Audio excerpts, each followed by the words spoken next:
warahmatullahi wabarakatuh.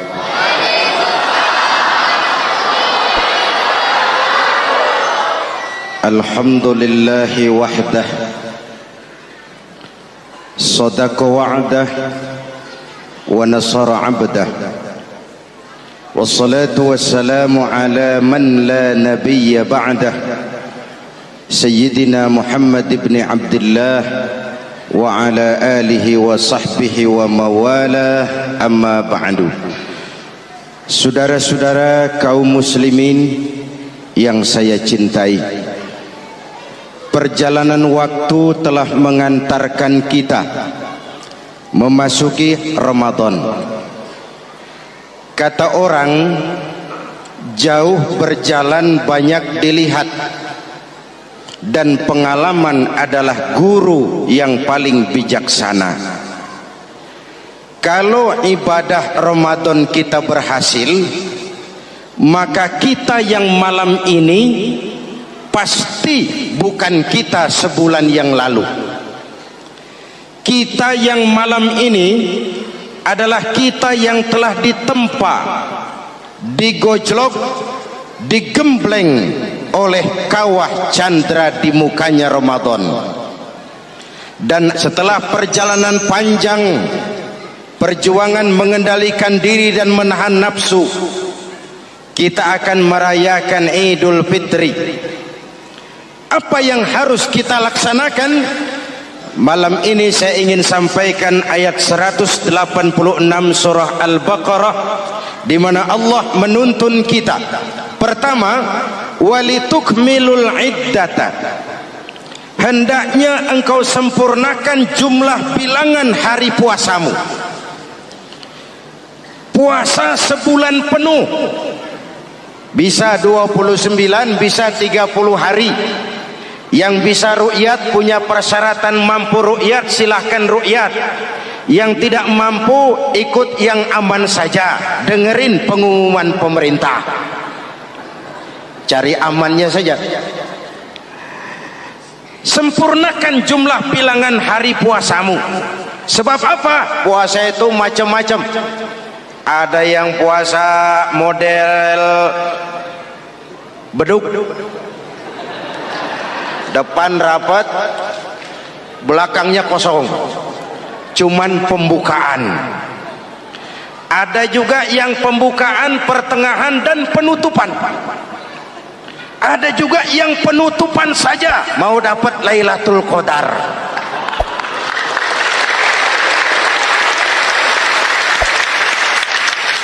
Allah berpesan, walitukmilul iddata, sempurnakan jumlah bilangan hari puasamu. Puasa itu sebulan penuh. Setelah selesai itu, walitukabbirullaha ala ma hadakum, hendaknya engkau agungkan, engkau bertakbir, mengagungkan Allah yang telah memberikan hidayah kepadamu. Tidak ada takbiran sebelum selesai Ramadan. Walitukmilul iddata, itu dulu, sempurnakan jumlah bilangan hari puasamu. Selesai baru walitukabbirullah. Jangan lebaran masih seminggu sudah Allahu Akbar, Allah ngiko. Walitukmilul iddata, sempurnakan dulu jumlah bilangan hari puasamu. Ini adab. Selesai, walitukabbirullah, baru engkau bertakbir, agungkan nama Tuhanmu. Kenapa? Ala ma hadakum, yang telah memberikan petunjuk dan hidayah kepada kita semua. Saudara, kalau bukan lantaran hidayah Allah, berat sebulan penuh enggak makan, lapar melilit perut, haus mencekik tenggorokan. Kalau bukan hidayah, berat melawan nafsu. Kalau bukan hidayah, berat melawan setan. Bagaimana enggak berat? Dia lihat kita, kita enggak lihat dia. Ini kan curang musuh begini. Semata-mata karena hidayah dari Allah. Intan paling mahal, mutiara paling berharga, tidak lain adalah hidayah. Saudara lihat dalam sejarah, kadang-kadang anak Nabi tidak dapat hidayah, tidak terpanggil mengikuti kebenaran. Kan'an, anak Nabi Nuh, betul? Kadang-kadang bapak Nabi tidak dapat hidayah. Azar, bapaknya Nabi Ibrahim. Ibrahim penegak tauhid, bapaknya produsen berhala. Kadang-kadang istri Nabi tidak mendapat hidayah, kafir, istrinya Nabi Lut. Kadang-kadang paman Nabi tidak dapat hidayah, ingkar, Abu Jahal, Abu Lahab, paman Nabi kita. Anak Nabi, bapak Nabi, istri Nabi, paman Nabi, hidayah tidak datang, mereka tidak terpanggil mengikuti kebenaran. Alhamdulillah, kita yang ponakan Nabi aja bukan.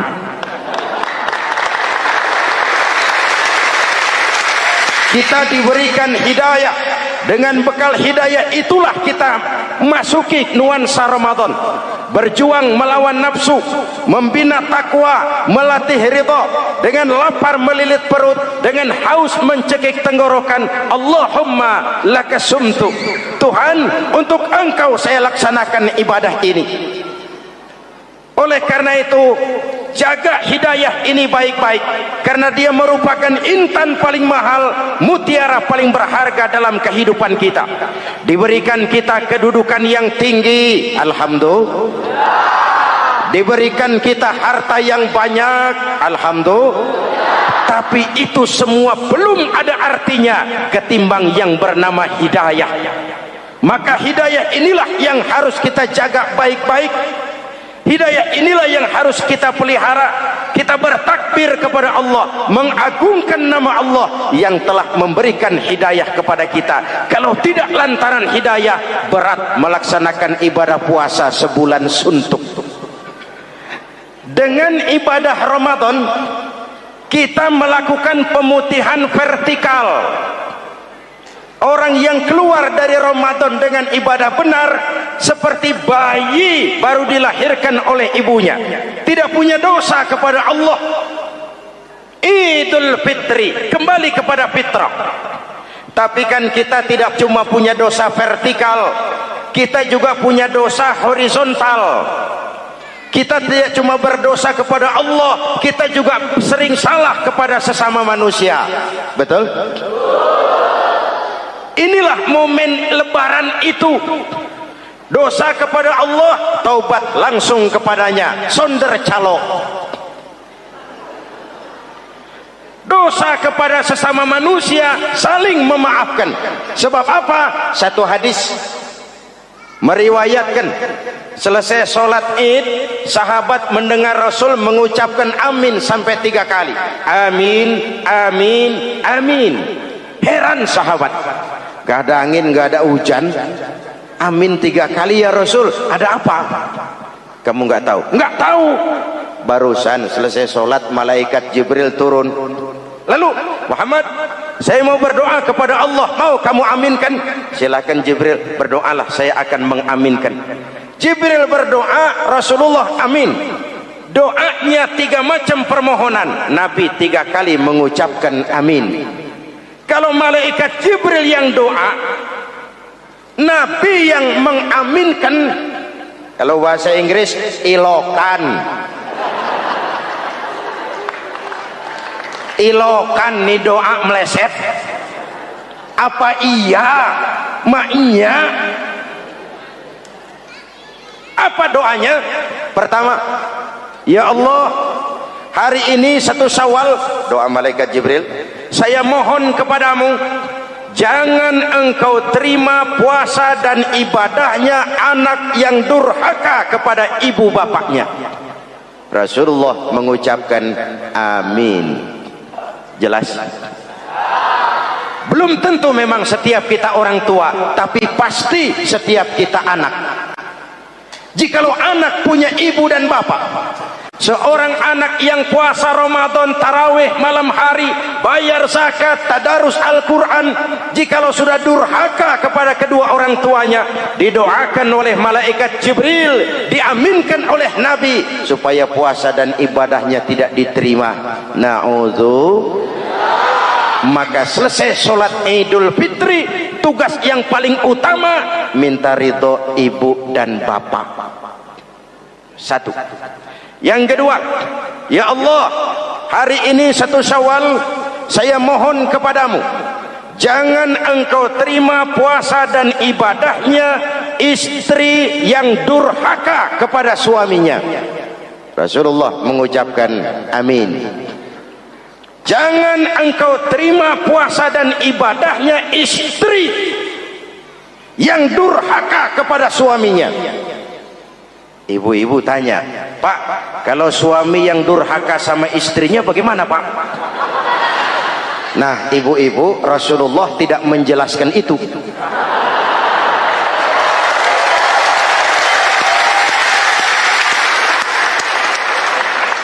Ya bukannya mau menang sendiri, memang hadisnya nggak sampai ke situ. Cuma nanti di akhirat yang akan disidang habis-habisan, dimintai pertanggungan jawab tentang rumah tangganya adalah suami, bukan istri. Nah, istri itu swarga manut, neraka katut.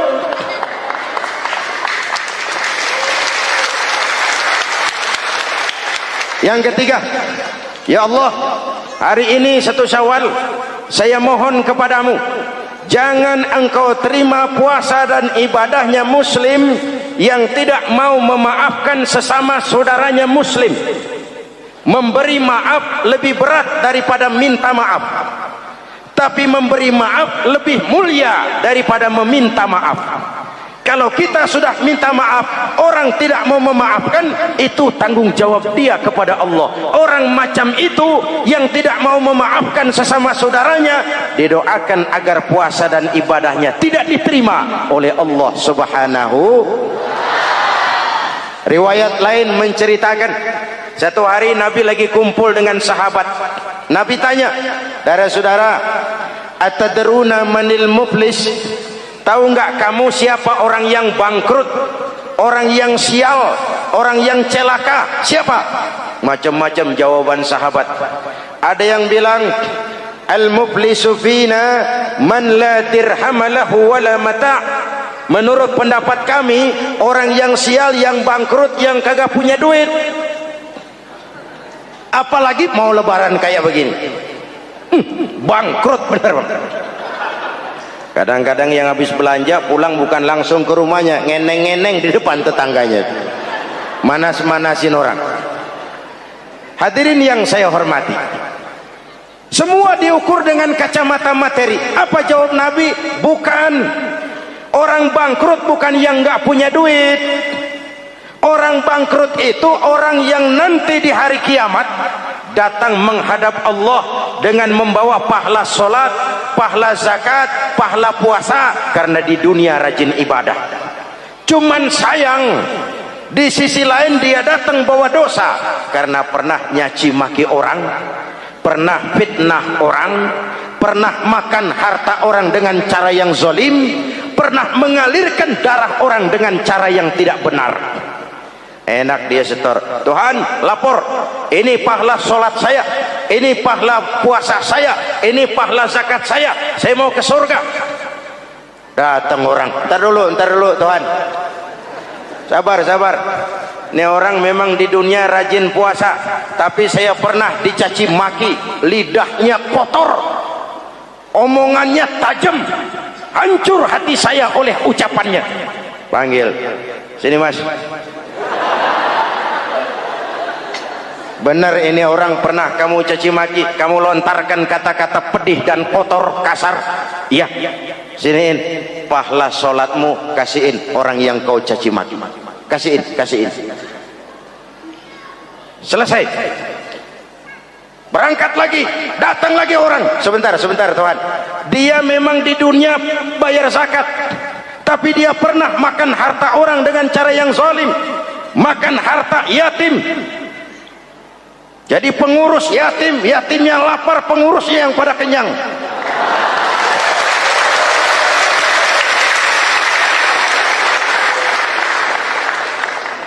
Saya menuntut keadilan. Benar. Siniin pahala zakatmu, kasih orang yang kau makan hartanya.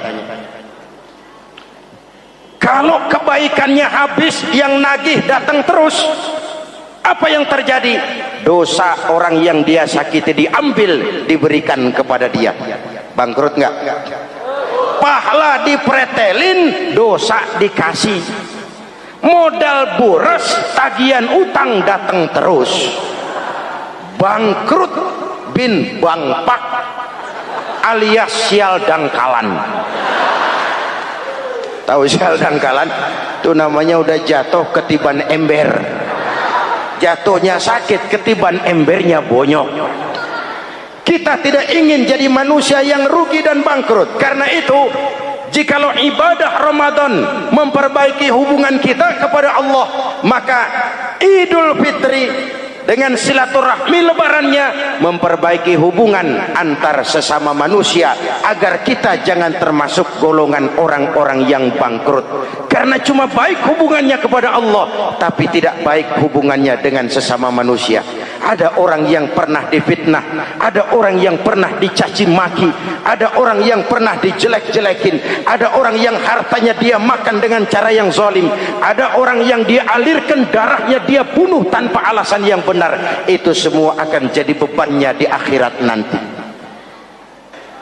Kalau dia menyangkut hakul adami, hak-hak manusia, maka kita harus minta maaf kepada yang bersangkutan. Rasul mengajarkan, ma min muslimaini yaltaqiyani fayatasafahani illa ghafarallahu dzunubahuma.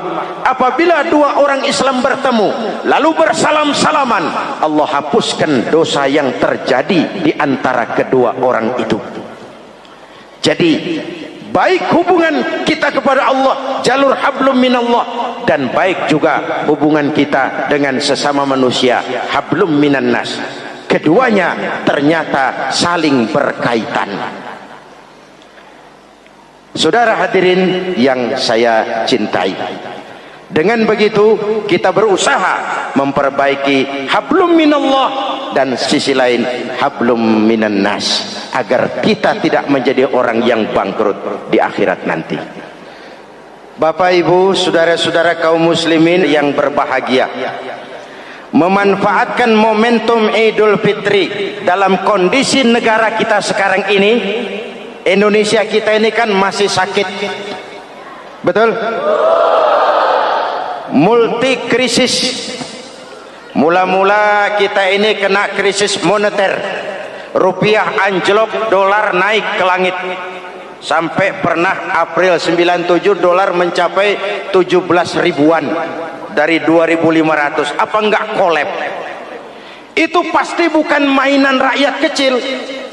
Mereka yang dapat kredit BLBI rame-rame borong dolar.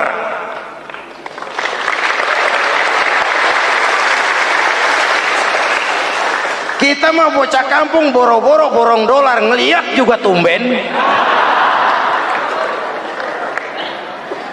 Akibat krisis moneter muncul yang lebih makro, krisis ekonomi.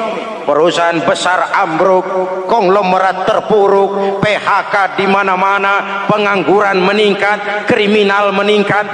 Seiring dengan itu muncul yang lebih parah, krisis kepercayaan.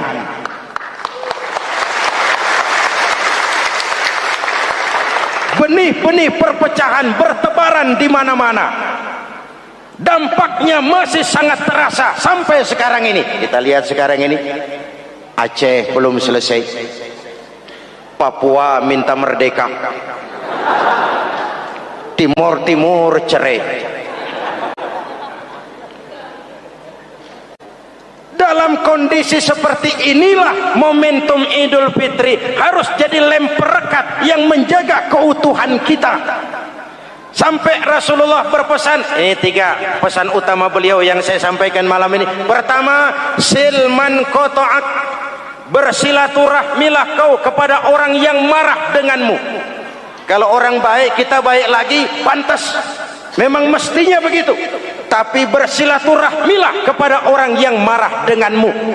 Kita harapkan lebaran nih yang silaturahmi jangan cuman kita rakyat di kampung, tapi yang ngaku atau diakui sebagai pemimpin, para elit politik di atas saling bersilaturahmi.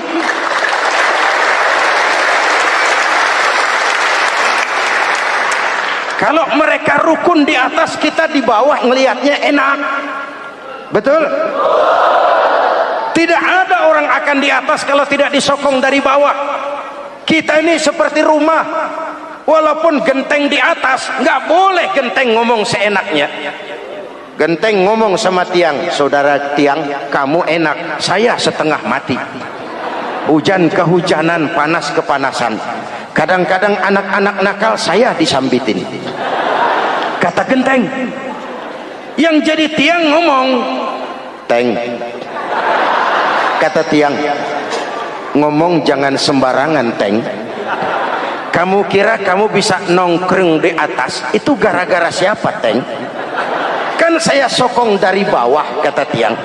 Kalau saya miring kamu ambruk, Teng. Kamu jadi pejabat tinggi, kamu jadi anggota DPR, kamu jadi anggota MPR, kami rakyat yang angkat.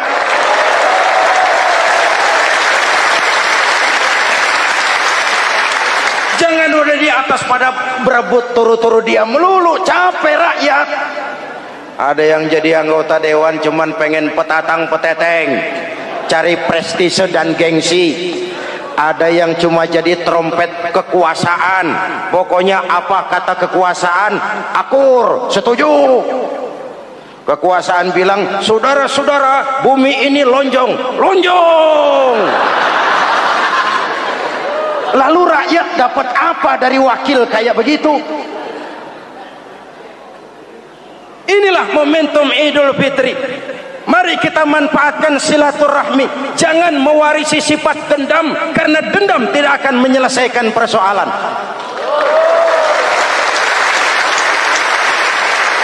Ini ada warisan sejarah yang nggak sehat. Di zaman Bung Karno, sampai Bung Karno jadi presiden seumur hidup, Bung Karno dikenal sebagai tokoh revolusioner. Nggak sepaham sama Bung Karno, cepat-cepat dianggap ini kontra revolusi. PKI berontak, Bung Karno jatuh, muncul Orde Baru. Bung Karno disebut Orde Lama. Yang nggak cocok sama Orde Baru, wah itu orang Orde Lama. Lalu reformasi, Orde Baru lengser, jadi lagi alat yang nggak cocok sama golongannya, wah itu orang Orde Baru. Kapan selesai urusan? Kalau kita terjebak dengan budaya dendam, naik ini babat itu, naik itu sikat ini, kapan mau selesai? Rasulullah lahir di Mekah, perjuangannya dihambat, dicaci maki, dilontari kotoran onta, sahabatnya dibantai, diancam mau dibunuh, hijrah ke Madinah. Setelah di Madinah jadi besar, tentaranya kuat, pengikutnya banyak, pasukannya hebat. Satu saat beliau masuk kembali ke kota Mekah dengan kekuatan full, tentara yang gagah, Quraisy pucar kacir. Ini nih Muhammad yang dulu kita caci maki, yang dulu kita ancam mau kita bunuh, yang kita usir, sekarang dia masuk dengan tentaranya yang hebat. Kalau dia menuntut balas, habis kita sekarang ini. Apa jawab Nabi? Beliau turun dari punggung onta, lalu pidato dengan tawadu. Saudara-saudara, al-yauma yaumul marhamah. Ini hari yang penuh kasih sayang. Walaupun dulu kau usir aku dari sini, kau sambiti aku, kau bantai pengikutku, aku datang bukan membalas dendam. Ini hari yang penuh kasih sayang. Tidak akan ada pertumpahan darah. Yang masuk Masjidil Haram aman, yang masuk rumah Abu Sufyan aman. Dihormatinya ketokohan Abu Sufyan di depan pengikutnya. Ini akhlak. Kenapa orang macam Mandela lebih bisa mencontoh Rasul daripada kita? Mandela yang 27 tahun mendekam dalam penjara, dia keluar tanpa bawa benih-benih dendam. Dia satukan Afrika Selatan, dia bimbing Afrika Selatan menuju kejayaan dan kemajuan. Kenapa Mandela yang tidak kenal Pancasila bisa lebih mencontoh akhlak Rasul ketimbang kita yang katanya orang-orang pengikut sunnah? Saya khawatir, ya bukan berarti saya tidak setuju, hukum harus tetap ditegakkan. Tapi kalau terus cari kambing hitam, kambing hitam, kambing hitam, kapan kita dewasa? Semua usut, semua usut. Saya khawatir nanti pun satu saat Nabi Adam bakal diusut. Kenapa dia makan buah khuldi? kita jadi keleleran di Lebak Bulus begini. Kalau enggak kan kita masih di surga aja. Mari kita dewasa, mari introspeksi. Silman kotoak. Mudah-mudahan nanti lebaran kita pengen lihat nih, kalau yang di atas sudah pada satu, kita yang di bawah enak. Tapi kalau memang pada ribut juga, kita yang di bawah jangan ikut-ikutan. Nonton aja nonton.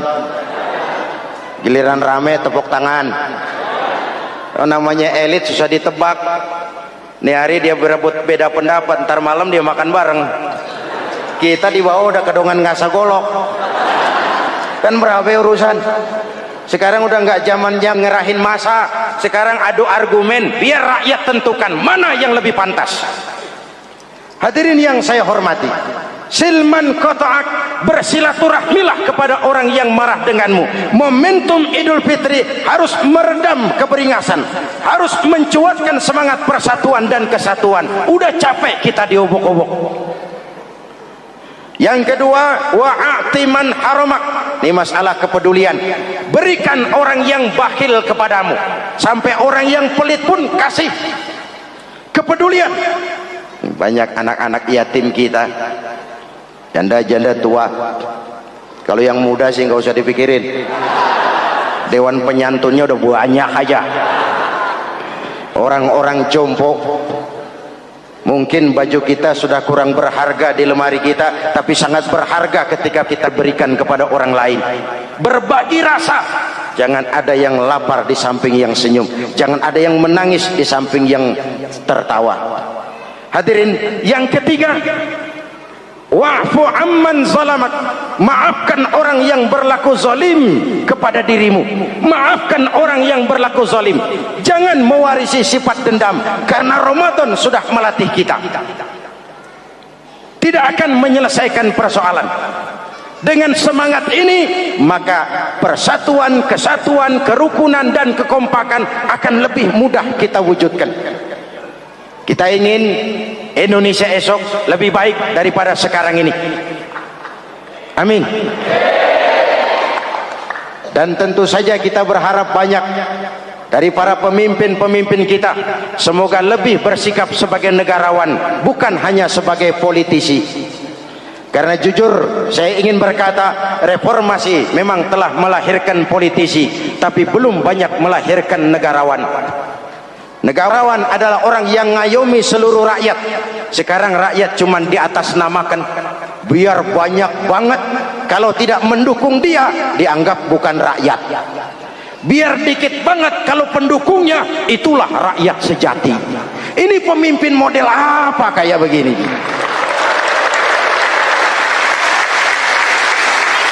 Ini kan mengkamuflase rakyat namanya.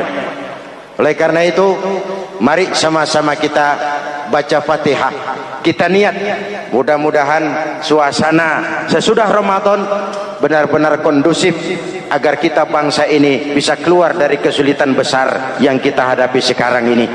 Para pemimpin kita semakin kompak dan bersatu, rakyat juga semakin terayomi. Ala hadhihi niyyah wa ila hadratin nabi. Al-Fatihah. Bismillahirrahmanirrahim. Alhamdulillah rabbil alamin, arrahmanir rahim, maliki yaumiddin. Iyyaka na'budu wa iyyaka nasta'in. Ihdinas siratal mustaqim, siratal ladzina an'amta 'alaihim ghairil maghdubi 'alaihim waladdallin. Amin. Bismillahirrahmanirrahim. Amin. Alhamdulillah rabbil alamin. Allahumma salli ala sayyidina Muhammadin wa ala alihi wa sahbihi ajma'in. Rabbana taqabbal minna salatana wa siyamana wa qiyamana wa takhassu'ana wa ta'abbudana wa tammim taksirana ya arhamar rahimin. Allahumma ij'alna minas su'ada'il maqbulin wa la taj'alna minal ashqiya'il mardudin. Allahumma a'izzal islam wal muslimin wansur man nasara ad-din wakhzul man khazalal muslimin. Allahumma afdalu ma qultuhu ana wan nabiyyuna min qabli, la ilaha illallah.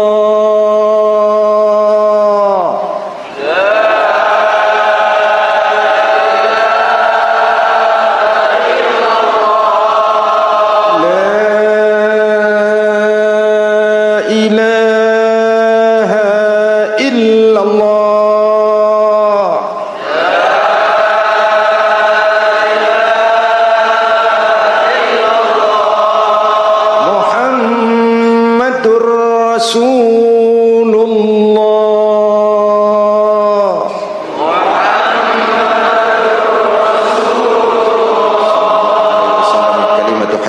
عليها نحيا وعليها نموت وعليها نبعث إن شاء الله من الآمنين برحمتك يا أرحم الراحمين. أوصيكم ونفسي بتقوى الله. والسلام عليكم ورحمة الله وبركاته. السلام عليكم ورحمة الله وبركاته.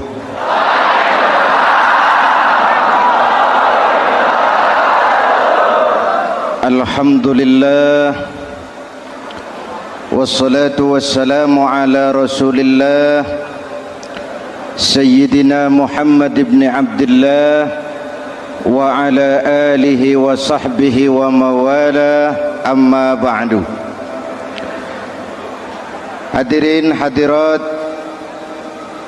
ma'asyiral muslimin yang saya cintai, Ramadan adalah madrasah, sekolah, tempat di mana kita banyak sekali belajar tentang hidup dan kehidupan, supaya kita lebih siap menghadapi hidup, supaya kita punya wawasan, supaya kita mampu melihat persoalan jauh ke depan, supaya kita tidak terjebak pada keuntungan sesaat tapi merugikan jangka panjang. Malam ini saya ingin mengajak kita semua melihat kurikulum Ramadan. Pelajaran apa yang diberikannya kepada kita?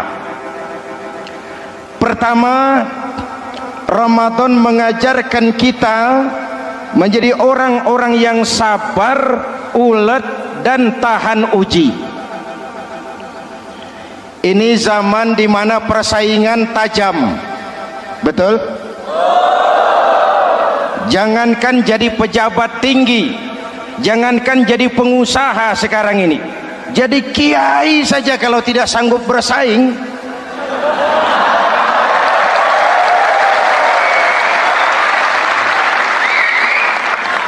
Ini bahasa kasar tapi jujur. Karena orang sekarang hidup di zaman banyak pilihan. Akibat persaingan yang semakin tajam, orang sering kehilangan kesabaran. Kepengen cepat kaya lalu tidak sabar, makan renten, nipu orang, buka peternakan tuyul,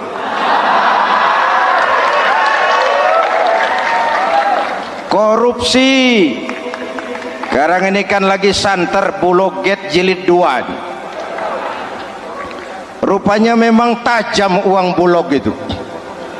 Bulog sudah memakan salah seorang mantan ketuanya, Bedu Amang. Bulog sudah memakan seorang presiden. Sekarang Bulog sedang mengarah kepada ketua DPR. Kita lihat hasilnya.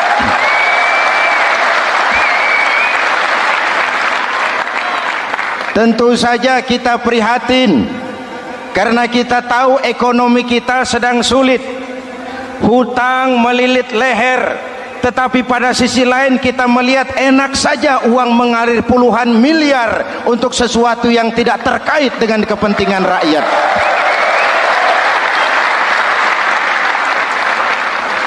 Karena itu puasa mendidik kita sabar, biar lapar melilit perut, biar haus mencekik tenggorokan.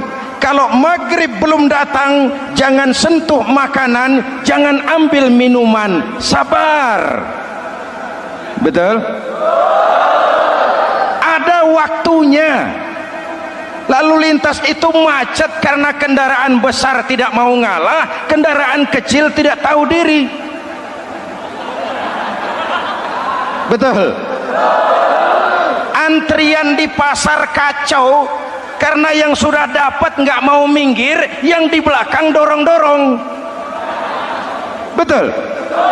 Dimanapun antrian kacau, Bung. Kalau yang sudah dapat mau dapat lagi, yang nunggu kelamaan, akhirnya dorong-dorongan, kacaulah kehidupan sosial.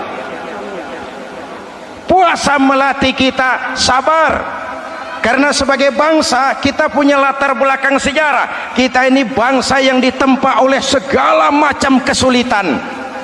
Kita 350 tahun dijajah Belanda, sulit. Setelah merdeka kita dirongrong oleh berbagai macam pemberontakan, susah. Lalu PKI berontak, susah lagi. Lalu berdiri Orde Baru, lama, susah lagi. Orde Baru selesai, muncul reformasi, masih susah juga. Kita bangsa yang ditempa oleh kesulitan, bangsa yang tahan bantingan, bukan bangsa yang cengeng. Karena itu mari kita menjadi diri kita. Kita akan gagal kalau kita mau jadi orang lain. Kita akan gagal kalau kita hidup di bawah bayang-bayang orang lain. Jadilah kita diri kita sendiri. Sabar, ulet, dan tahan uji. Inilah kurikulum pertama dari pelaksanaan ibadah puasa. Sehingga dengan dibekali sifat sabar, kita bisa mengendalikan diri. Manusia hebatnya ya. Ayo kita banding-bandingkan malaikat, binatang, manusia. Malaikat tidak diberi nafsu, hanya diberi akal. Kalau malaikat tidak pernah salah, wajar. Jibril nggak pernah korupsi ayat. Ini ada ayat bagus, saya pakai sendiri saja ini. Tidak. Malaikat maut tidak pernah salah address mencabut nyawa orang yang belum waktunya mati. Tidak pernah. Dan itu wajar. Malaikat makhluk tanpa alternatif. Secara instinktif dia diciptakan untuk taat. Sebaliknya binatang diberi otak tapi tidak diberi akal. Binatang hanya diberi nafsu. Kalau binatang tiap hari salah, wajar. Ayam kalau sudah datang syahwatnya tidak usah menoleh, ini banyak orang apa tidak. Betul. Kuda keliling kota tidak pakai celana, tenang saja. Betul. Dan wajar, namanya juga binatang. Sedangkan manusia diberikan akal dan diberikan nafsu. Tiap hari terjadi perjuangan. Kadang akal menang, kadang nafsu yang menang. Ketika akal menang, kita lebih tinggi dari malaikat. Ketika nafsu yang menang, kita lebih rendah daripada binatang. Hadirin yang saya cintai, itu pelajaran pertama, sabar, ulet, tahan uji. Lalu pelajaran yang kedua, melahirkan sikap istiqamah, punya stabilitas temperatur batin, istilah sekarang. Soal istiqomah ini saya tidak akan menjelaskan pengertiannya, saya mau cerita saja. Mau dengar nggak? Ini tentang istiqomah. Dalam satu pertempuran, Jenderal Salahuddin Al-Ayyubi bersama tentaranya, tentara Islam, pernah mengalami kekalahan. Karena kalah, banyak yang ditahan jadi tawanan orang-orang kafir, beberapa perwira dan banyak ofsir. Tercatatlah ada 3 orang ofsir jadi tawanan raja kafir ini. Satu hari raja kafir musyawarah dengan perdana menterinya. Perdana menteri, saya tuan raja, ini tawanan Islam ini enaknya diapain? Kalau enaknya sih dibunuh saja tuan raja, selesai urusan. Soal bunuh sih gampang perdana menteri. Maksud tuan raja, bujuk saja agar dia meninggalkan Islamnya, ikut ke agama kita, nanti kita kasih hadiah. Begitu. Iya, baiklah, besok saya sidang 3-3-nya. Besoknya ini 3 ofsir disidang di tempat terbuka langsung oleh perdana menteri. Mula-mula dipanggil ofsir pertama. Ofsir pertama, ya perdana menteri, sini. Baik. Kamu tahu kamu siapa? Tahu. Siapa kamu? tawanan? Iya, kalau tawanan bisa diatur kan? Diatur bagaimana? Kamu mau nggak ikut saya bersama Tuan Raja meninggalkan Islam agamamu, mengkhianati saudara-saudaramu sebangsa, setanah air, sekeyakinan? Ikut dengan saya, tinggalkan Islam.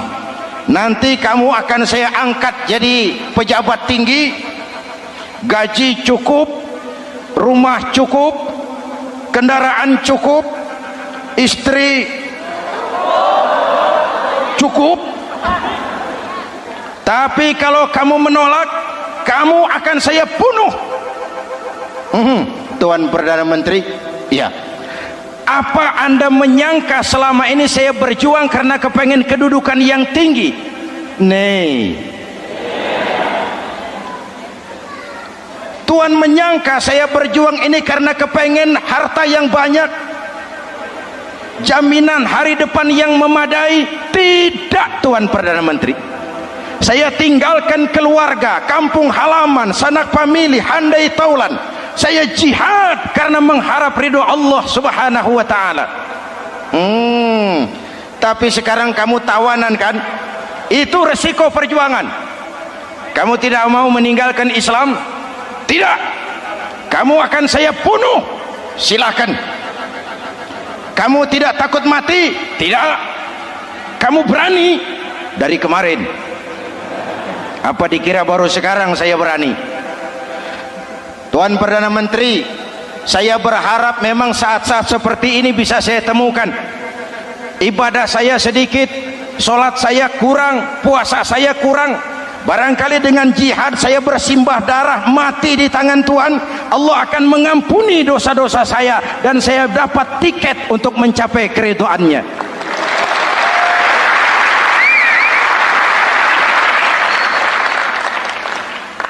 Gila kamu. Biarin. Kalau ini Tuan anggap gila, saya bisa berbuat lebih gila dari ini. Saya bunuh kamu. Bunuh Algojo, dipancung, deal. Ini terlepas kepalanya dari badannya, menggeluntung kepalanya ke bawah, jatuh bergelindingan. Itu kepala lepas dari badan, ngaji, baca ayat Quran, sampai Perdana Menteri bingung. Minggir, ini ada kepala ngaji. Ayatnya yang dibaca, ya ayyatuhan nafsul mutmainnah irji'i ila rabbiki radiyatan mardiyah. Wahai jiwa yang tenang, kembalilah kepada Allah dengan diridhoi, masuklah ke dalam golongan hamba-hambaku dan masuklah ke dalam surgaku. Matanya terpejam rapat, bibirnya tersenyum, dia gugur sebagai syahid karena membela keyakinan. Dia istiqamah, tidak goyah oleh tawaran jabatan dan kedudukan yang tinggi.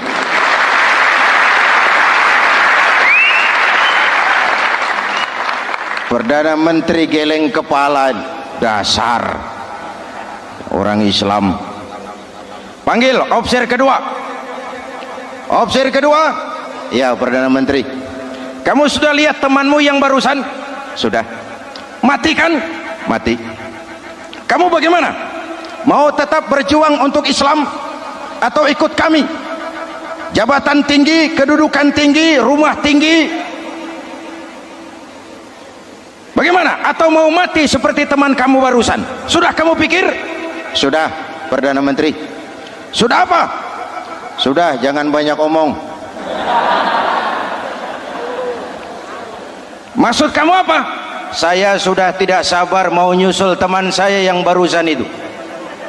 Saya tidak bayangkan bagaimana disambut oleh malaikat di surga, disambut oleh para bidadari di surga, menggapai ridho Allah. Oh, Perdana Menteri, sudah jangan banyak omong. Kalau mau potong, potong saya.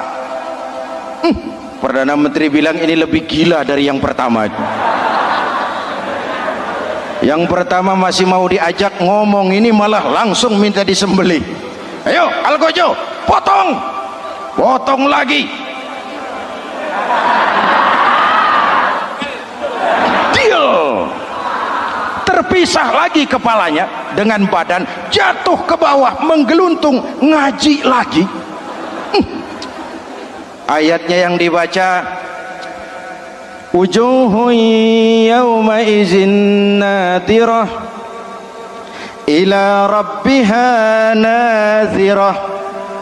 Muka mereka hari itu berseri-seri kepada ridho Allah. Mereka memandang, bibirnya senyum, matanya terpejam, dan dia ajal dengan husnul khatimah, mendapat syahid karena teguh punya keyakinan, istiqamah dalam perjuangan, tidak goyang, tidak mencela dan mencele.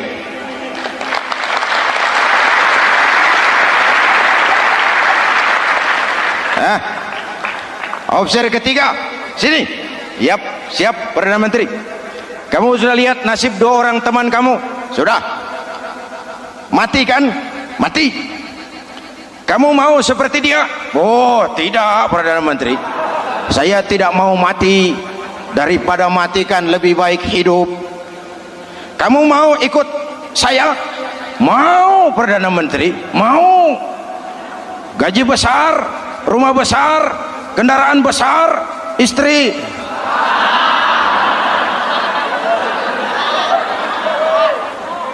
Mau Perdana Menteri, saya mau. Daripada tidak jadi apa-apa, kan lebih baik jadi apa-apa. Daripada tidak punya apa-apa, kan lebih baik punya apa-apa. Oh, jadi kamu selama ini berjuang karena mau cari apa-apa? Iya. Bagus. Nanti saya musyawarah sama raja. Kamu diangkat jadi bupati di mana? Tunggu ya. Perdana Menteri laporan, Tuan Raja. Ya, ini opsi ketiga kelihatannya baik ini. Dia mau mengkhianati teman-temannya, sebangsa, setanah air, sekeyakinan, mengkhianati bangsanya, meninggalkan agamanya. Dia mau ikut kita. Kita angkat jadi pejabat, di mana dia? Raja senyum. Oh, soal angkat mengangkat sih gampang Perdana Menteri. Cuma saya pikir-pikir opsi ketiga ini kok tegel-tegele. Kok sampai hati ya? Temannya sendiri, seiman, sekeyakinan, sebangsa, setanah air dikhianati karena mengejar jabatan, harta, kedudukan. Orang itu Perdana Menteri kalau sudah mau mengkhianati saudaranya sendiri, apalagi orang lain.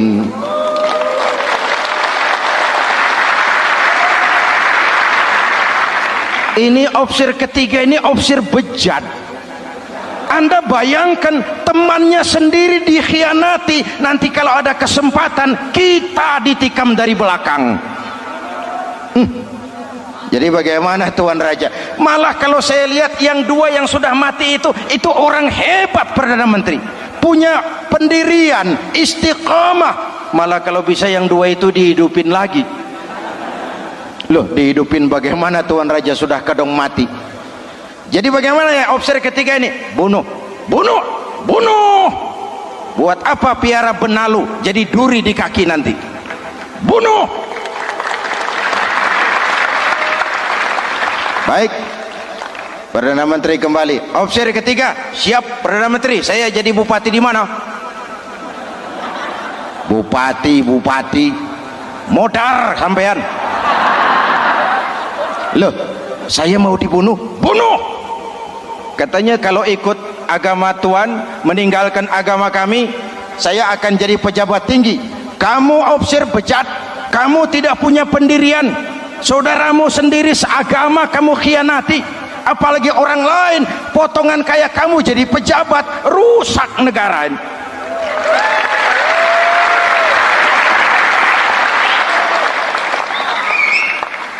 Hadirin hadirat yang berbahagia, saya lanjutkan cerita ini, nanti kesimpulan diambil sendiri-sendiri.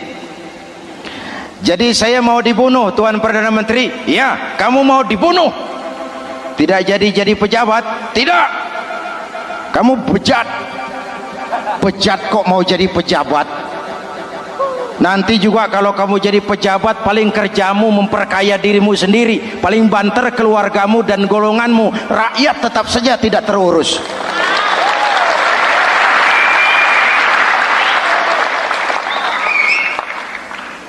Paling-paling kamu selalu sudah jadi pejabat tinggi, kerjamu cuma membuka, meresmikan, berkunjung, meresmikan, membuka, meresmikan, berkunjung. Lah kapan kamu ngurus rakyatnya? Bejat kamu. Jadi saya dibunuh, bunuh.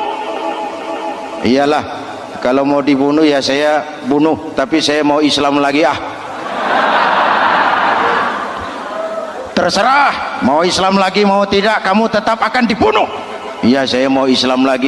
Ayo cepat. Iya Pak, saya mau syahadat dulu. Cepat. Iya Pak, asyhadu macet lehernya. Ayo cepat. Iya Pak, asyhadu tidak bisa mengucap syahadat. Ayo cepat. Iya Pak, asyhadu tidak tuntas mengucap syahadat, golok algojo keburu sampai di lehernya. Deal. Darah mancur, pisah kepala dengan badan, menggeluntung ke bawah. Ngaji lagi. Wong dia bekas santri, masih bisa ngaji. Cuma ayat yang dibaca lain sama dua temannya tadi. Ayat yang dibaca, afaman haqqa alaihi kalimatul azab, afaman haqqa alaihi kalimatul azab, afa anta tunkizu man finnar. Ini ayat yang dibaca. Orang yang memang sudah dapat vonis akan mendapat azab, bisakah kamu menyelamatkan dia dari neraka? Bertahun-tahun berjuang di bawah bendera Islam untuk kejayaan Islam, di akhir hayatnya dia tergoda oleh kedudukan dan harta, oleh jabatan dan pangkat. Ia bergeser, imannya rapuh, hilang istiqomahnya, ditinggalkan agamanya, dan dalam keadaan begitu dia mati, dia su'ul khatimah. Na'udzu. Hadirin, apa guna saya ungkapkan ini? Mari kita belajar, perlu stabilitas temperatur batin. Saya sering katakan, berapa banyak orang waktu di bawah teriak-teriak berantas korupsi, ganyang korupsi, sikat korupsi, cuma karena belum dapat kesempatan. Begitu dapat kesempatan, korupsinya lebih gila dari yang dia teriaki. Betul? Waktu di bawah rajin baca ayat kursi, dapat kursi lupa sama ayat. Betul? Betul? Ini yang memerlukan sikap istiqamah, konsisten. Hanya dengan semangat seperti ini, maka kita tidak akan goyah oleh tantangan yang bagaimanapun beratnya. Hadirin yang saya muliakan, Allah berjanji orang-orang yang beriman kemudian beristiqamah, tatanazzalu alaihimul malaikatu alla takhafu wala tahzanu, akan turun kepada mereka malaikat seraya berkata, kamu tidak usah takut, kamu tidak usah sedih, Allah akan memberikan pertolongan kepada orang-orang yang istiqamah. Ayo kita tetap istiqamah melaksanakan ibadah hanya kepada Allah Subhanahu wa ta'ala. Nah, yang ketiga, ikhlas.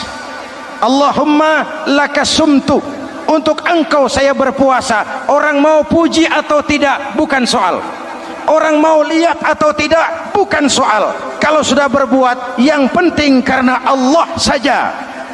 Keikhlasan itu, kalau amal kita adalah jasad, ikhlas adalah roh. Saudara, hari Jumat jam 9 pagi sudah berangkat ke masjid, apa tidak bagus? Bagus. Sarungnya baru, Samarinda kelas BHS, sajadah tebal, tasbih panjang. Jam 9 sudah berangkat. Iya, padahal sholat jam 12. Betul, apa pahalanya besar? Nanti dulu. Itu berangkat jam 9 itu maunya apa? Pameran sarung? Atau di dekat masjid ada janda? Atau apa? Disinilah peran keikhlasan. Keikhlasan itu bukan kata. Malah kalau kita, oh saya ikhlas loh, biasanya tidak ikhlas kalau sudah ngomong begitu. Ikhlas itu amalan batin. Puasa ini menyelamatkan kita dari penyakit riya. Saya ingatkan Al-Ghazali bilang penyakit dua macam, penyakit zahir dan batin. Bedanya apa? Pertama, penyakit zahir yang punya lebih tahu dari orang lain, tapi penyakit batin orang lain lebih tahu dari yang punya. Kalau kita punya kanker darah tinggi, kita tahu, orang lain tidak. Tapi kalau kita sombong, hasud, dengki, orang lain kadang-kadang lebih tahu dari kita yang punya. Betul? Yang kedua yang dahsyat, sehebat-hebatnya penyakit zahir cuma merusak dunia, penyakit batin merusak dunia, menghancurkan akhirat. Ginjal mati, darah tinggi mati, tumor mati, kanker mati, leukemia mati, tapi tidak berakibat akhirat. Tidak ada penduduk neraka ditanya, kenapa kamu masuk neraka? Tumor pak. Tidak ada. Tidak ada. Sehebat-hebatnya penyakit zahir cuma merusak dunia, tapi penyakit batin merusak dunia, menghancurkan akhirat. Sombong, penyakit batin, di dunia dijauhi orang, di akhirat neraka tempatnya. Kikir, penyakit batin, di dunia dijauhi orang, di akhirat neraka tempatnya. Betul? Maka Al-Ghazali heran, kalau diserang penyakit zahir kita panik, cepat-cepat cari dokter. Tapi kalau diserang penyakit batin kita tenang-tenang saja.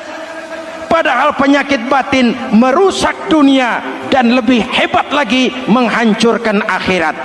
Maka puasa melahirkan keikhlasan, agar di dalam melaksanakan ibadah cuma kita dan Allah saja. Inilah jiwa dan semangat yang sekarang ini pun sudah mulai menjadi langka. Semuanya karena akhirnya yang subur mental penjilat. Sumuhun dawuh, pasukan kulonuun, barisan asal bapak seneng, pasukan kumaha juragan wae, organisasi oke bos. Kita miskin dengan orang-orang yang punya prinsip, yang berani berkata ya terhadap yang benar, sanggup berkata tidak terhadap yang tidak benar, apa dan bagaimanapun resikonya. Kita terlalu kaya dengan barisan asal bapak seneng, pasukan oke bos, organisasi kumaha juragan wae, dan kita miskin dengan orang-orang yang punya kepribadian, yang tegar dan istiqomah apapun resiko yang dihadapinya. Jadi dengan keluar dari sekolah Ramadan, semangat keikhlasan makin tumbuh dalam hidup dan kehidupan kita. Ibu bapak hadirin hadirat yang berbahagia, itulah makanya puasa disebut ibadah sirriyah, ibadah abstrak, cuma kita dan Allah saja yang tahu. Ini lebih mendorong semangat keikhlasan. Kata Imam Al-Ghazali, an-nas kulluhum mauta illa al-alimun wal alimuna niyamun illa al-amilun wal amiluna mughtarruna illa al-mukhlisun. Manusia itu mati kecuali orang yang berilmu. Orang yang berilmu walaupun hidup tidur kecuali yang mengamalkan ilmunya. Dan orang yang mengamalkan ilmunya banyak yang tertipu kecuali yang ikhlas di dalam mengamalkan ilmunya. Manusia mati kecuali yang berilmu. Yang berilmu walaupun hidup tidur kecuali yang mengamalkan ilmunya. Yang mengamalkan ilmunya banyak yang tertipu, menyangka amalnya sudah banyak, sholatnya sudah hebat, zakatnya sudah luar biasa, jihadnya sudah mantap. Banyak yang tertipu kecuali yang ikhlas di dalam mengamalkan ilmunya. Jadi amal tanpa ikhlas, jasad tanpa ruh. Itulah makanya nuansa Ramadan dengan ibadah puasa mengembangkan semangat keikhlasan di antara kita semua. Mari kita baca doa sama-sama munajat, mohon pertolongan Allah agar kita diselamatkan dari penyakit riya dan ditumbuhkan semangat keikhlasan. Ala hadhihi niyyah wa ila hadratin nabi. Al-Fatihah. Bismillahirrahmanirrahim. Alhamdulillahi rabbil alamin. Arrahmanirrahim. Maliki yaumiddin. Iyyaka na'budu wa iyyaka nasta'in. Ihdinas siratal mustaqim. Siratal ladzina an'amta 'alaihim ghairil maghdubi 'alaihim waladdallin. Amin. Bismillahirrahmanirrahim. Amin. Alhamdulillahi rabbil alamin. Allahumma salli wa sallim mubarak ala sayyidina Muhammadin wa ala alihi wa sahbihi ajma'in. Allahumma ja'al jam'ana hadha jam'an marhuma wa tafarruqana min ba'dihi tafarruqan ma'suma. Allahumma ja'al jam'ana hadha jam'an mashkura wa tafarruqana min ba'dihi tafarruqan maghfura. Allahumma ja'alna minas su'ada'il maqbulin wa la taj'alna minal ashqiya'il mardudin. Rabbana taqabbal minna salatana wa siyamana wa qiyamana wa takhashu'ana wa ta'abbudana wa tadarru'ana wa tammim taqsirana birahmatika ya arhamar rahimin. Allahumma aslih man fi salahihi salahul muslimin. Allahumma ahlik man fi halakihi salahul muslimin.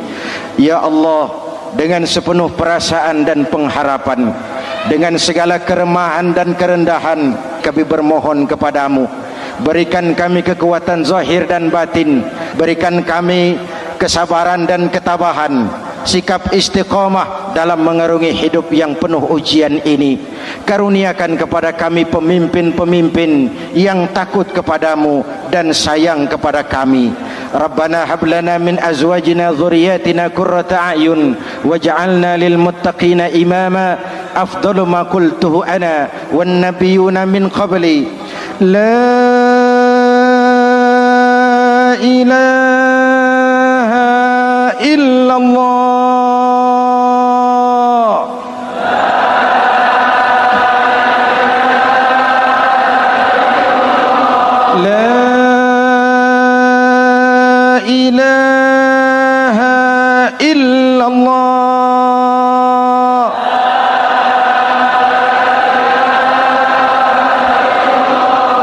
Muhammadur Rasulullah.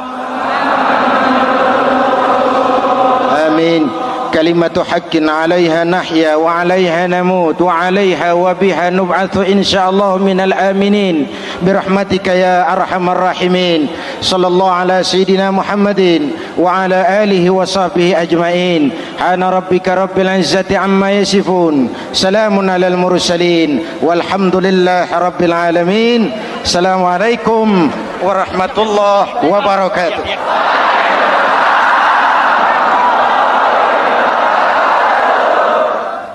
Assalamualaikum warahmatullahi wabarakatuh.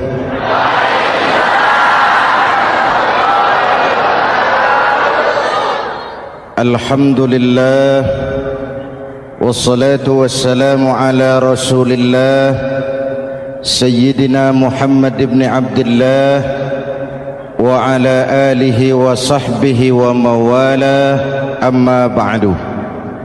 Saudara-saudara kaum muslimin di seluruh tanah air, hari-hari pada minggu akhir Ramadan kita bersama-sama menyaksikan sebuah fenomena tentang pindahnya kegiatan umat dari masjid ke pasar, dari masjid ke terminal, dari masjid ke stasiun, dari masjid ke bandara.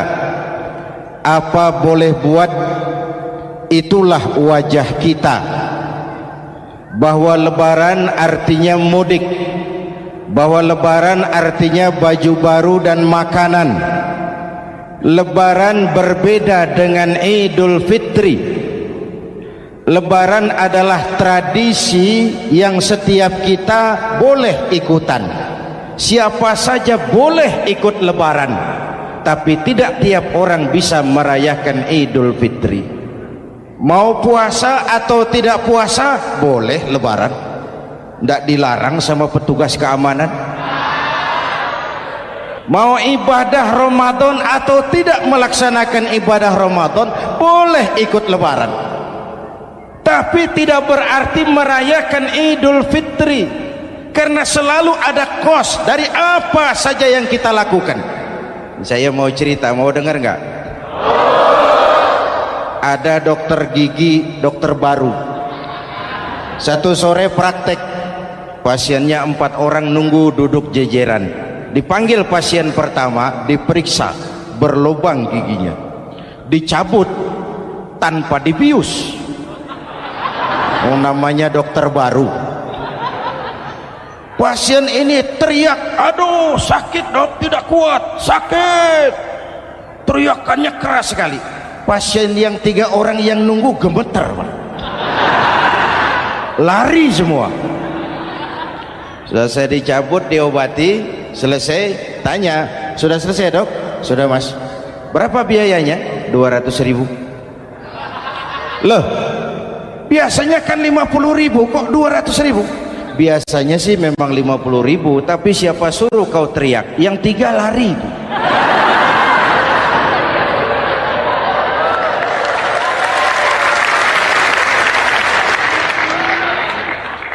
Cerita pendek ini ingin berpesan kepada kita, selalu ada ongkos yang harus kita bayar dari apa saja yang kita lakukan. Mau ibadah atau tidak, mau jadi orang baik-baik atau jadi bajingan paling tengik, mau berbuat salah atau berbuat soleh, selalu ada kosnya, selalu ada ongkosnya. Kita bicara kembali kepada fitrah Idul Fitri. Bagaimana caranya? Pertama, saya ingin mengutip bagian pendek dari ayat 185 Al-Baqarah. Walitukmilul iddata walitukabbirullaha ala ma hadakum wala'allakum tashkurun. Ada 4 hal dari cuplikan ayat pendek ini. Pertama, walitukmilul iddata, hendaknya engkau sempurnakan jumlah bilangan hari puasamu. Berpuasa sebulan penuh. Sebulan penuh itu bisa 29, bisa 30. Pak, kalau beda pendapat bagaimana? Ada yang lebaran tanggal 5, ada yang lebaran tanggal 6. Hadirin, bagi yang punya kemampuan berijtihad, silahkan melakukan ru'yatul hilal. Bagi yang tidak, lebih aman ikut pesan Nabi. Apa pesan Nabi? Fa iza ikhtalaftum fa alaikum bisawadil a'zam ma'al haqqi wa ahlihi. Kalau kamu berbeda pendapat, ikut golongan terbanyak yang benar dan ahlinya. Jadi walaupun banyak, kalau tidak benar dan bukan ahlinya, tidak usah ikutin. Banyak, benar dan ahlinya. Contoh, 100 insinyur berbeda pendapat dengan 10 kiai tentang doa kunut. Yang diikuti pasti 10 kiai, bukan 100 insinyur. Betul? Atau sebaliknya, 10 insinyur berbeda dengan 100 kiai tentang konstruksi jembatan.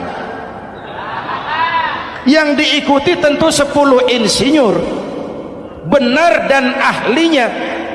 Maka yang paling aman, kita punya departemen agama. Departemen agama punya ahli dari MUI, dari Nahdlatul Ulama, dari Muhammadiyah, dari Al-Wasliyah, dari Syarikat Islam, dikumpulkan melakukan ru'yatul hilal. Yang paling aman, dengerin saja pengumuman departemen agama.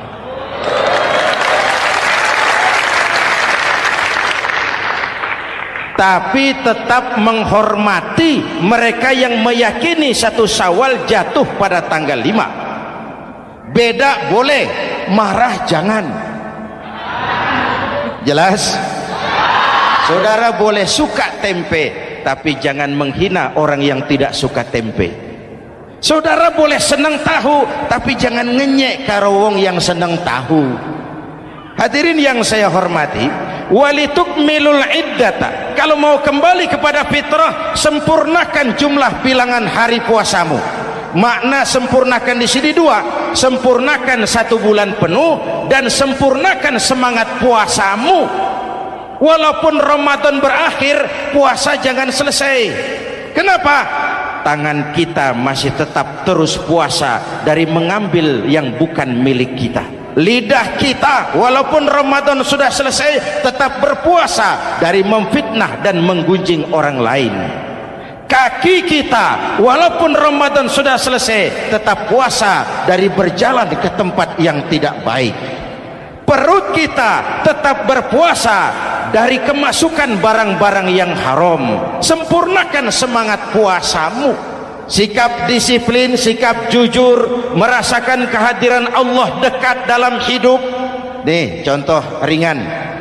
Tadi waktu asar dan zuhur saudara sholat apa tidak? Sholat. Waktu sebelum sholat kan berwudu. Ketika berwudu kan berkemur. Umpama waktu berkemur itu saudara korupsi, sedikit saja airnya saudara minum, saya yakin jangankan petugas keamanan, teman wudhu sebelah pun tidak akan tahu kalau waktu berkemur saudara korupsi. Kalau selesai Ramadan ini diterjemahkan, insya Allah negara kita bersih, berkurang korupsinya. Hadirin yang saya cintai, saya kembali kepada pesan Al-Baqarah 185 tadi. Walitukmilul iddata, sempurnakan jumlah bilangan hari puasamu. Puasa sebulan penuh dan kemudian lanjutkan semangat Ramadan. Disiplin, merasakan diri di bawah pengawasan Allah. Sekarang ini Allah ditekan. Kita iman dalam ucapan tapi sekuler dalam perbuatan. Tuhan cuma ada di masjid, di kantor Tuhan hilang, maka korupsi merajalela. Tuhan cuma ada di masjid, di pasar Tuhan hilang, maka timbangan tetap curang. Iman dalam ucapan tapi sekuler dalam perbuatan. Kalau jiwa dan semangat Ramadan kita bisa terapkan, insya Allah korupsi akan berkurang. Sekarang kan kita prihatin, yang tadinya teriak-teriak wong cilik malah ribut rumah mewah.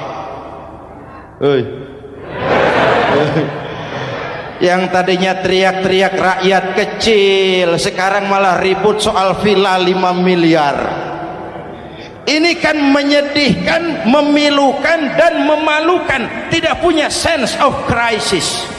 Nah, saya juga nggak tahu apa itu. Udah dengerin aja, kenapa sih? Usil bener.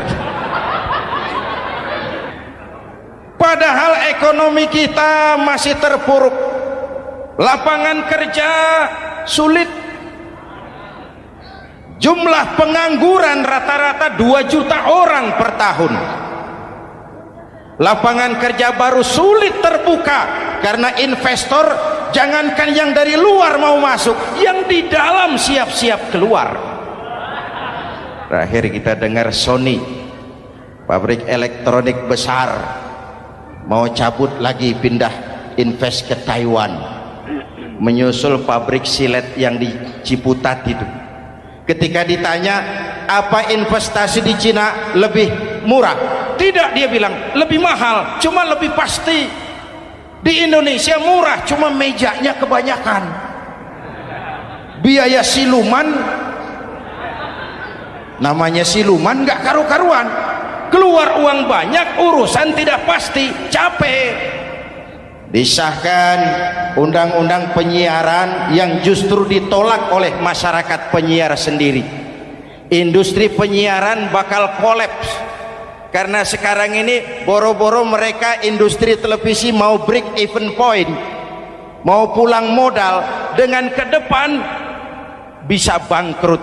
Akibatnya bisa kita pastikan, jumlah pengangguran makin bertambah. Hadirin yang saya hormati, kita memang setuju jangan terlalu mengadopsi siaran-siaran televisi dari luar. Kita harus punya filter, tapi pada sisi yang sama kita juga harus memperhatikan lapangan kerja buat rakyat kita ini. Walitukmilul iddata, sempurnakan jumlah bilangan hari puasamu. Kalau jumlah hari puasa sudah sempurna, tuntunan yang kedua dari Al-Quran, walitukabbirullah, hendaknya engkau agungkan nama Tuhanmu. Takbiran. Takbiran itu bisa sendiri, bisa berjamaah, bisa di rumah, bisa di masjid, bisa di surau, bisa dengan pawai keliling, asal dilaksanakan dengan tertib dan tidak mengganggu lalu lintas umum.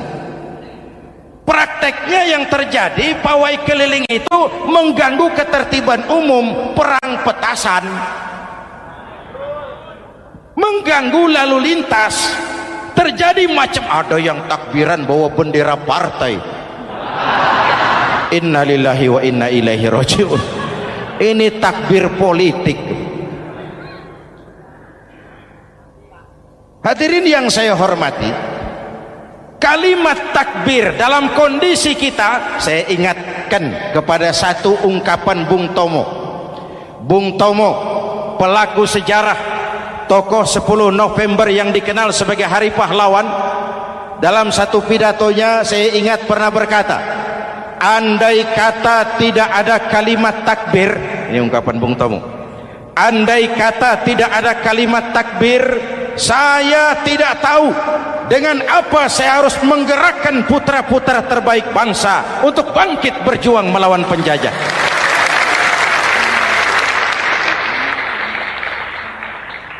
Ketika Allahu Akbar, itu londo kelihatannya kecil, meriam nggak meleduk. Dahulu orang-orang tua kita cuma ada dua kata, merdeka atau mati. Tidak berpikir nanti kalau menang dan merdeka saya jadi wali kota di mana.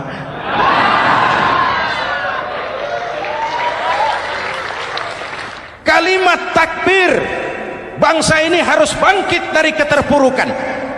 Bangsa ini harus bangkit mengejar ketinggalan-ketinggalannya. Bangsa ini tidak boleh terpuruk terus, dan semangat takbir harus menjiwai kita. Tidak ada capek dalam perjuangan, tidak ada puas dalam upaya. Keberhasilan cuma pengantar ke arah keberhasilan yang lebih baik lagi.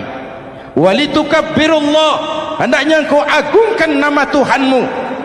Nama Allah menjadi motivasi besar dalam kehidupan kita. Ini pesan Quran Al-Baqarah 185. Pesan kedua, setelah sempurnakan jumlah bilangan hari puasamu, agungkan nama Tuhanmu. Takbiran. Kalimat takbir sendiri kalau kita lihat pada kalimatnya ada kata la ilaha illallah wahdah sadaqa wa'dah wa nasara 'abdah wa a'azza jundah wa hazamal ahzaba wahdah. Tidak ada Tuhan selain Allah, esa, tidak beranak, tidak diperanakan, wahdah, tidak bisa diumpamakan dengan apapun. Sadaqa wa'dah, Allah yang maha menepati janjinya. Wa nasara 'abdah, Allah yang maha menolong hambanya. Kalau bukan kebesaran Allah, berat berjuang Ramadan ini melawan musuh yang tidak nyata. Puasa itu kalau olahraga golep. Benar Pak, kalau tinju lawannya kelihatan. Betul. Sepak bola musuh kelihatan, bulu tangkis kelihatan, golf siapa musuhnya?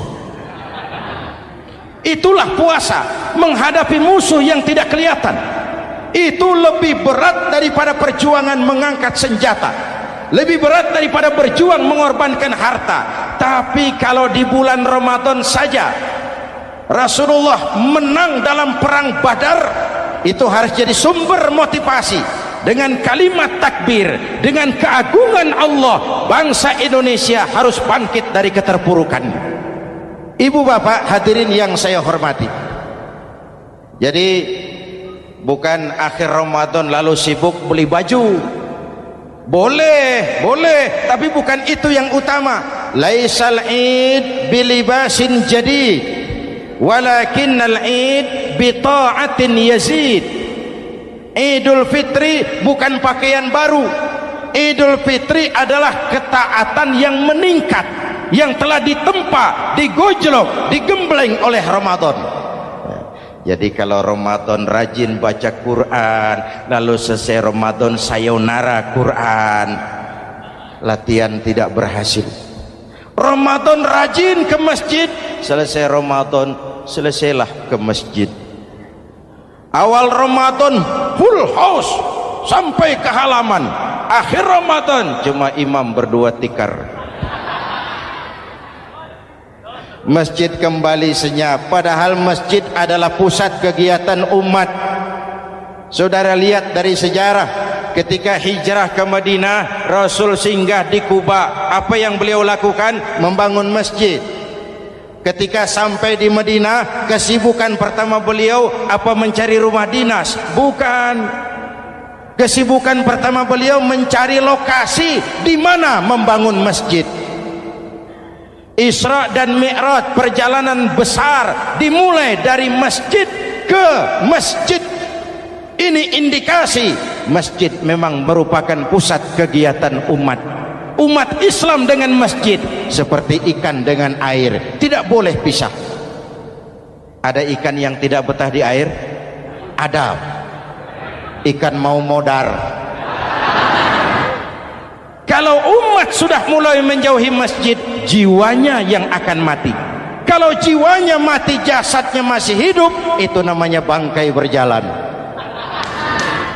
Walitukabbirullah, engkau agungkan nama Tuhanmu. Takbiran, setelah berjuang penuh membina takwa, mengharap ridho, mengendalikan nafsu. Ingat loh, puasa itu bukan menghilangkan nafsu, mengendalikan, menempatkan pada tempatnya. Manusia tanpa nafsu bukan manusia, tapi manusia yang disetir nafsu turun jadi binatang, bahkan lebih rendah daripada binatang. Puasa ini menempatkan nafsu di tempatnya. Hai laki-laki, kamu nafsu sama perempuan? Betul pak. Perempuan suka laki-laki? Betul pak. Boleh lewat sini, lewat pintu yang disebut nikah. Ini nafsu disalurkan lewat pintu yang disebut nikah. Jangan seperti ayam kawin tiap malam, nikah tidak mau.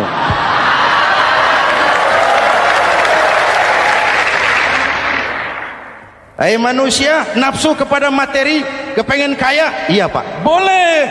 Usaha yang halal, jual beli yang halal. Wa ahallallahu al-bai'a wa harrama riba. Allah halalkan jual beli. Jangan ingin kaya lalu makan renten, ingin kaya lalu korupsi, ingin kaya lalu buka peternakan tuyul. Manusia ingin berkuasa, boleh, tapi tetap punya etika dan moral. Jangan ingin berkuasa lalu fitnah, ingin berkuasa lalu mengadu domba orang, ingin berkuasa lalu menghalalkan segala cara. Puasa menempatkan nafsu pada tempatnya. Manusia yang dikendalikan nafsu lebih puas daripada binatang. Saya punya ungkapan lama, sebuas-buasnya kerbau makanannya tetap rumput. Saya belum pernah dengar ada kerbau terlalu buas lalu makan roti. Betul? Tapi manusia kalau sudah dikendalikan nafsu, manusia bukan cuma makan nasi, aspal, semen, kertas, minumnya solar, jauh lebih buas daripada binatang. Inilah puasa. Arep nguwong ke wong, agar manusia itu jadi dirinya, fitrahnya, jangan dikendalikan oleh nafsu. Kita ini sudah diciptakan fi ahsani taqwim. Masya Allah. Hadirin Yang ketiga, pesan Al-Baqarah 185 tadi, setelah sempurna jumlah bilangan hari puasa lalu mengumandangkan takbir, membayar zakat fitrah. Kenapa itu kita lakukan? Mengagungkan nama Allah, ala ma hadakum, agungkan nama Allah yang telah memberikan hidayahnya kepadamu. Masya Allah nih, hidayah, kita bersyukur. Hidayah ini hak prerogatif Allah, diberikan kepada siapa saja yang dikehendaki oleh Allah. Kita bisa lihat dalam sejarah, ada anak Nabi tidak mendapat hidayah, tidak terpanggil mengikuti kebenaran yang disampaikan oleh bapaknya, namanya Kan'an, putra Nabi Nuh. Ada ayah Nabi bernama Azar, ayah Nabi Ibrahim, putranya penegak tauhid, ayahnya produsen berhala. Ada istri Nabi, istrinya Nabi Lut, tidak mendapat hidayah, tidak terpanggil mengikuti kebenaran. Lalu Abu Jahal, Abu Lahab, paman Nabi, melihat Nabi, menyaksikan mukjizat, mendengar wahyu, melihat tutur kata Nabi, hidayah tidak datang kepada dia, maka mereka tidak terpanggil mengikuti kebenaran. Kita alhamdulillah keponakan Nabi saja bukan, mendapat yang namanya hidayah ini harus kita pelihara, kita jaga baik-baik, karena ini merupakan hak prerogatif Allah. Yahdi man yasha, diberikan kepada siapa saja yang dikehendakinya. Hadirin, sembari kita mengambil pelajaran tentang Kan'an yang tidak dapat, putra Nabi Nuh. Ini saya ngambil bagian cerita sejarah, masih mau dengar? Nabi Nuh diberi umur 950 tahun, berdakwah sepanjang hidup.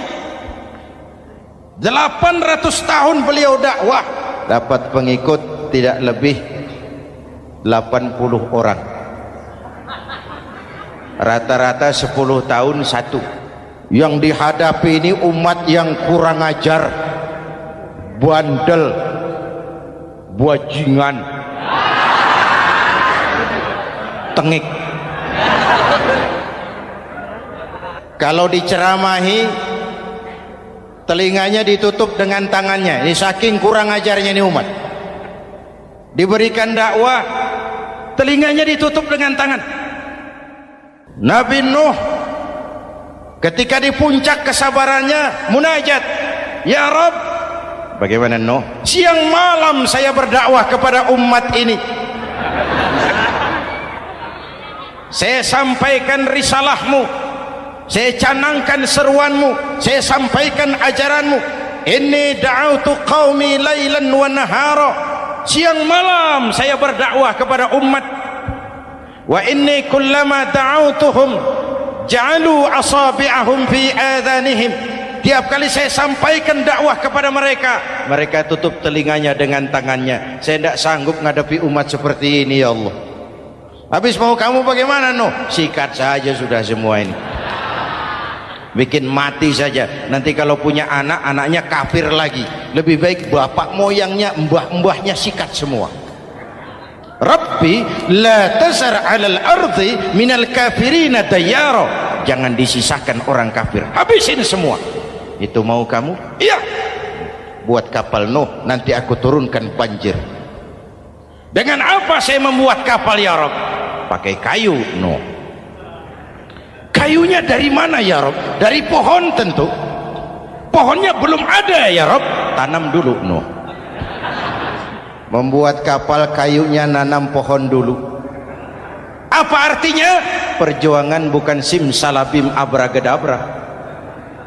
Perjuangan bukan makan lombok, ini hari dimakan, ini hari pedas.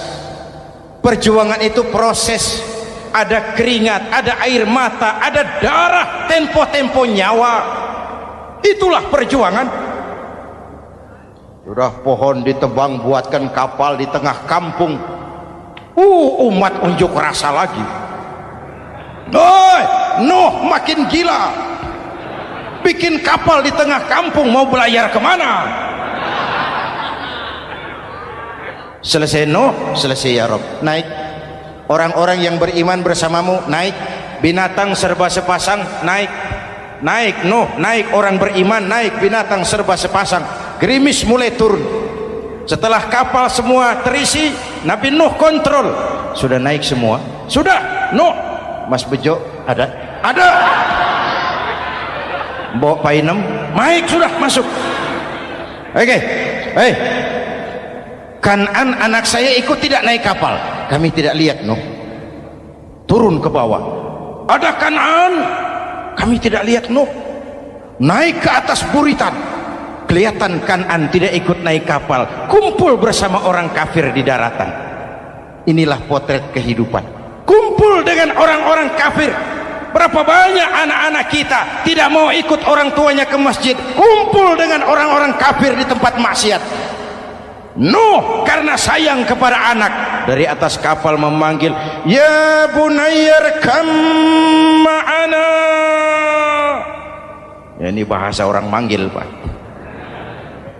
Kan'an, kesini nak, naik kapal sama papi. Ini terjemahan bebas. Jawab Kan'an di bawah, tidak mau Pak, saya di sini saja. Jangan nak, Allah sedang murka, akan turun banjir.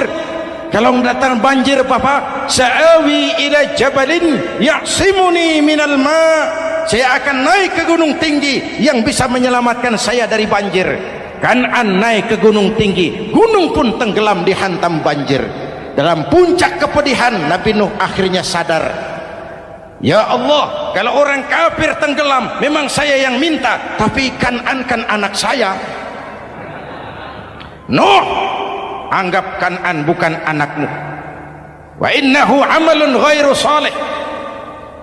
Nuh sadar, akhirnya bilang, ana urid wa anta turid wallahu fa'alun lima yurid. Aku punya kemauan, kau Kan'an punya kemauan, Allah juga punya kemauan. Kemauan Allah lah yang akhirnya jadi kenyataan. Nek sekarang juga kita ngadepi musim banjir. Bukan banjir air saja, banjir peradaban-peradaban yang masuk ke negeri kita. Banjir maksiat, banjir munkarot. Kalau kita sudah ke masjid, kita sudah naik kapal, tolong kontrol anak-anak kita. Tolong kontrol tetangga kita. Ayo naik kapal, banjir.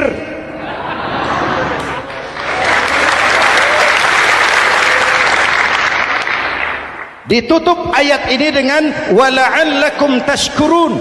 Atas hidayah yang diberikan kepada kita, kita bisa melaksanakan ibadah Ramadan, bisa takbiran, dan diakhiri dengan ungkapan tasyakkur. Tasyakkur dan tafakkur, mensyukuri nikmat. Saya berulang kali mengingatkan, nikmat bisa berubah menjadi azab kalau kita tidak pandai mensyukurinya. Bayangkan Pak, tahun 87-an kita itu jadi negara yang berswasembada pangan. Beras kita cukup untuk rakyat kita. Sekarang kita jadi pengimpor beras terbesar.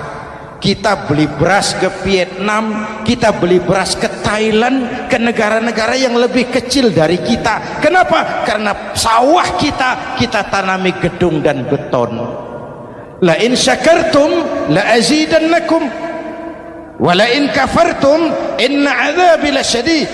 Kalau kamu bersyukur, aku tambah nikmat. Kalau kamu ingkar, tidak pandai bersyukur, awas, azabku pedih. Maka ungkapan saya, orang kaya bisa masuk surga karena hartanya, orang kaya bisa masuk neraka juga karena hartanya. Syukur apa tidak syukur? Pejabat bisa masuk surga karena jabatannya, pejabat banyak yang masuk neraka juga karena jabatannya. Syukur apa tidak syukur?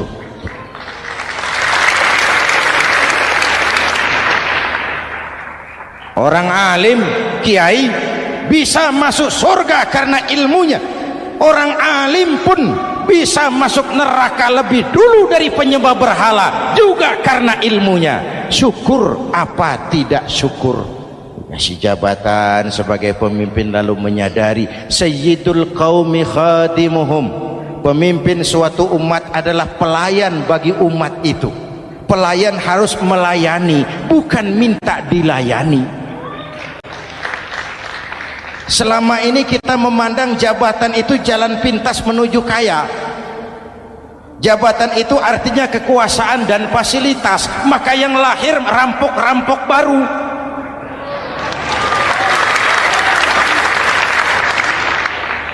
Jabatan adalah alat untuk pengabdian di tengah rakyat yang sedang susah, di tengah negara yang sedang terpuruk. Kita memerlukan pemimpin-pemimpin yang sadar sayyidul qaumi khadimuhum, pemimpin suatu kaum adalah pelayan bagi kaum itu sendiri. Ibu bapak hadirin yang saya hormati, dengan mensyukuri itu maka makna Idul Fitri meresap kembali kepada fitrah kita sebagai manusia, fitrah kesucian. Secara sederhana orang gambarkan kembali kepada fitrah seperti bayi baru dilahirkan oleh ibunya, bersih, suci, tanpa dosa, lantaran sudah dibersihkan oleh ibadah Ramadan. Tapi para ulama khalaf ada yang mengartikan fitrah itu kecenderungan kepada kebajikan, kecenderungan kepada kebaikan. Itu juga fitrah, kembali kepada fitrah manusia, kecenderungan untuk berbuat baik. Kita lahir bayi tidak punya dosa, betul? Tidak ada dosa warisan dalam Islam. Kalau harta warisan ada, dosa warisan tidak. Karena itu dalam Islam juga tidak ada penebusan dosa. Kalau dosa bisa ditebus dengan uang, tentu Menteri Keuangan nomor 1 masuk surga.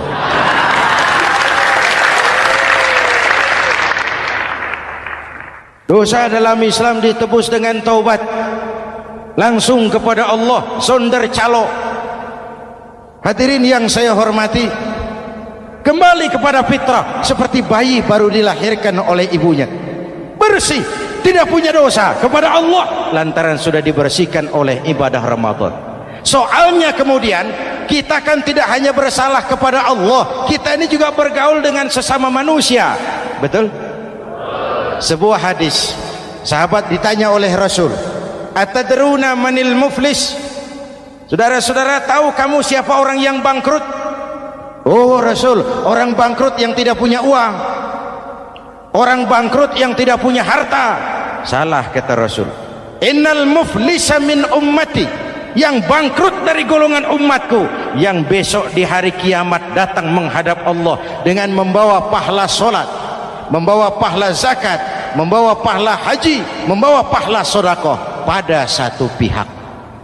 Sementara pada sisi yang lain, sebelah kiri, orang ini juga datang membawa kesalahan karena pernah mencaci maki orang, pernah memfitnah orang, pernah memakan harta orang dengan cara yang zalim. Satu sisi bawa kebajikan, sisi lain bawa kesalahan. Kalau ini yang terjadi, bagaimana nasib kita? Kata Nabi, Tuhan, ini pahala solat saya, ini solat yang wajib, ini yang sunnah, rawatibnya, nawafilnya. Datang orang, sebentar Tuhan, apa? Dia memang rajin solat, tapi saya pernah dicaci maki, hancur nama saya, remuk hati saya. Di dunia saya tidak bisa membalas karena dia lebih berkuasa. Sekarang saya menuntut keadilan. Betul? Iya Tuhan, sini pahala solatmu, kasih orang yang kau caci maki. Tuhan, ini pahala puasa saya, yang wajib Ramadannya, sunnah 6 hari Syawalnya, Senin Kemisnya. Ini Tuhan. Datang lagi, sebentar Tuhan. Kenapa? Dia memang rajin puasa, tapi saya pernah difitnah tanpa benar, dicorengkan arang ke dahi, hancur nama saya karenanya. Saya menuntut keadilan karena di dunia waktu itu cuma banyak pengadilan, tapi tidak ada keadilan. Benar? Benar. Ini pahala solatmu, kasih orang yang kau fitnah. Tuhan, ini pahala zakat saya. Datang lagi, Tuhan, dia memang suka zakat, tapi korupsinya lebih besar dari zakatnya. Nuntut keadilan, sini pahala zakatmu kasih. Kalau habis pahala kebaikan, orang yang menuntut masih banyak, diambillah dosa orang yang kita sakiti, diberikan kepada kita. Pahala dipreteli, dosa diberikan. Apa enggak bangkrut? Ibarat orang dagang, modal habis, tagihan hutang datang terus. Kenapa? Orang ini cuma baik hubungannya kepada Allah, tapi tidak baik hubungannya dengan sesama manusia. Karena itu dalam konteks dengan fitrah, manusia makhluk yang fitrah. Apa fitrah itu? Pertama, manusia makhluk yang bertuhan, itu fitrah. Mengingkari Tuhan, mengingkari fitrah. Yang kedua, manusia makhluk sosial, zon politikan, itu fitrah. Kita tidak bisa hidup sendiri. Betapa dan siapapun kita memerlukan yang lain. Maka nuansa Ramadan intinya adalah silaturahmi. Nuansa Idul Fitri silaturahmi antara sesama kita. Ada baiknya saya ingatkan lagi sebuah hadis. Masih mau dengar? Selesai sholat Id, sahabat mendengar Rasul mengucapkan amin 3 kali. Amin, amin, amin. Ya Rasul, ada apa? Tadi turun Jibril selesai sholat, mau berdoa. Muhammad, aku mau mohon kepada Allah, mau kau aminkan? Silahkan Jibril. Jibril doa, Rasul amin.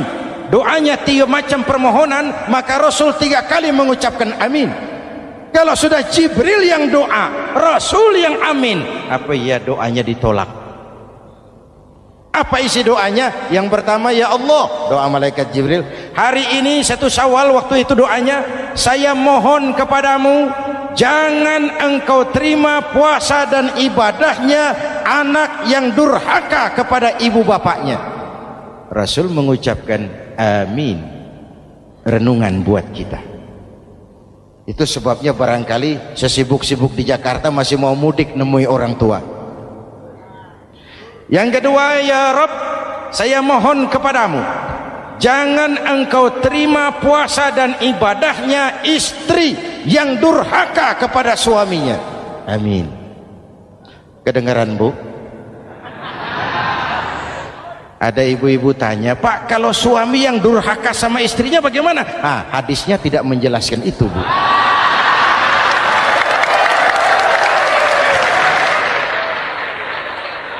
Lo menang sendiri. Yang jelas suami itu presiden rumah tangga, dimintakan tanggung jawab tentang istrinya. Nah, istri swargo manut neraka kadut. Ketika pulang Isra Mi'raj saja Rasul bercerita, aku diperlihatkan neraka. Neraka ya Rasul? Iya. Lalu aku lihat isinya kok kebanyakan perempuan. Perempuan. Laki bagaimana? Laki juga tidak sedikit, cuma kebanyakan perempuan. Ya Rasul, apa mereka tidak sholat? Sholat. Apa mereka tidak ngaji? Rajin mereka sama suaminya. Kenapa banyak mereka di sana? Rasul senyum dan menjawab, hunna yakfurnal asir. Umumnya perempuan kurang bisa terima kasih sama suaminya.